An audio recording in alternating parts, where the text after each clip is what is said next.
পতিত আওয়ামী সরকারের সময় লুটপাটের অন্যতম খাত ছিল পুঁজিবাজার। বিশেষ করে খায়রুল ও শিবলি কমিশনের সময় যেসব কোম্পানি বাজারে তালিকাভুক্ত হয়েছে তার ৯০% বেশি খারাপ অবস্থায় আছে বলে জানিয়েছেন বিশেষজ্ঞরা। বলেন, দুর্বল কোম্পানি তালিকাভুক্ত হওয়ায় আস্থাহীনতা কাটছে না পুঁজিবাজারে।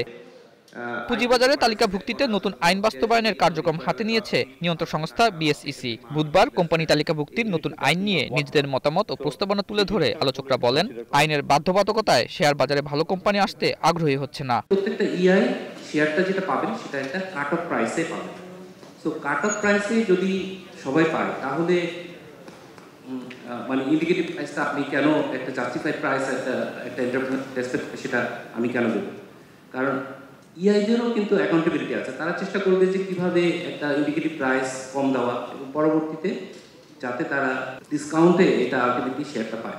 সো তারা চেষ্টা করবে যে তারা এটা প্রাইসটাকে ড্যাম্পেন করার জন্য।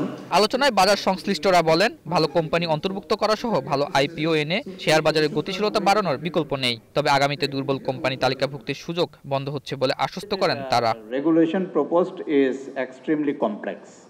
হ্যাঁ, নাম্বার 1। নাম্বার 2টা কেন আসছে সেটা হচ্ছে যে প্রাইসিং মেথড যেটা বলা হচ্ছে সেটাকে ওনারা এখনো মনে করছে যে এতে বড় কোম্পানি ভালো কোম্পানি যেটা সবচেয়ে বেশি অভাব এই মার্কেটে সেটা আসবে না মানে সেটা বড় কোম্পানি ভালো কোম্পানি যারা আসতে চায় ইন্টেন্ডেন্ট কোম্পানি দু একজন এখানে যারা আছেন তাদের জন্য এটা একটা কমপ্লেক্স সিচুয়েশন ক্রিয়েট করবে।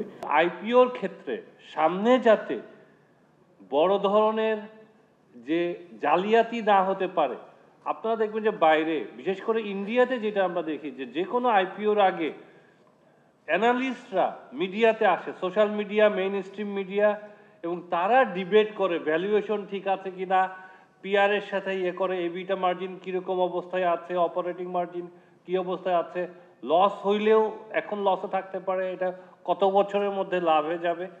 এই ডিসকাশনগুলো যখন হয় কোনো ধরনের ইনফরমেশন অ্যাসিমেট্রি থাকলে সেইগুলো কিন্তু পাবলিক জানতে পারে এবং ইনস্টিটিউশনাল বা এলিজিবল ইনভেস্টররা যখন বিড করে ডাচ অকশনে তখনই কিন্তু এই রিফ্লেকশনটা চলে আসে, ম্যানিপুলেশনটা সুযোগ কম হয়। কারণ ওইখানে যদি কেউ বেশি প্রাইসে বিড করে পরবর্তীতে তাকে মার্কেটে অফলোড করতে গেলে লস নিতে হতে পারে।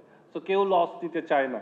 So will DSC will make sure যে আমরা ওই ধরনের পাবলিক মানে ডায়ালগের ব্যবস্থা করা। এ সময় বক্তারা বলেন, শুধু আইন করলেই হবে না, যার যে দায়িত্ব তা সঠিকভাবে পালনের মাধ্যমে পুঁজিবাজারকে গতিশীল করার বিকল্প নেই। আতাউর নিয়ন, স্টার নিউজ, ঢাকা।